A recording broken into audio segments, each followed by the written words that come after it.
কিছু লোক সবসময় নেতিবাচক দিকটিই দেখে। চলুন একটা গল্পের মাধ্যমে জানি। এক শিকারীর শিকার করা পাখি খুঁজে নিয়ে আসার জন্য একটি শিক্ষিত কুকুর ছিল।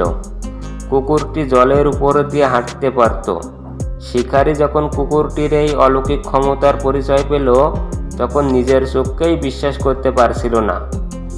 বন্ধুদের নিকট কুকুরের এই আশ্চর্যজনক ক্ষমতা দেখাবার অভিপ্রায়ে সে একদিন তার বন্ধুকে হাঁস শিকারের আমন্ত্রণ জানালো। কয়েকটি হাঁস মারার পর সে কুকুরটিকে নির্দেশ দিল হাঁসগুলি জল থেকে তুলে আনতে।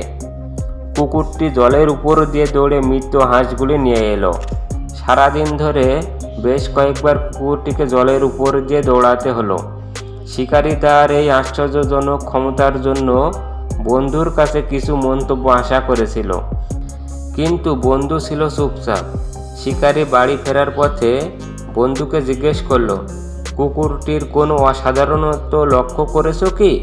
বন্ধু জবাব দিল, হ্যাঁ, তোমার কুকুরটি সাঁতার জানে না। কোনো ব্যক্তি সবসময়ই নয়রতক দিকটি দেখে, আপনার ভালো দিকটি কখনোই তার চোখে পড়ে না। জীবন সম্পর্কে গুরুত্বপূর্ণ ভিডিও পেতে আমাদের চ্যানেলটি সাবস্ক্রাইব করে পাশে থাকুন। আপনার জীবন সুখময় হোক। আসুন জীবনে এগিয়ে যাই।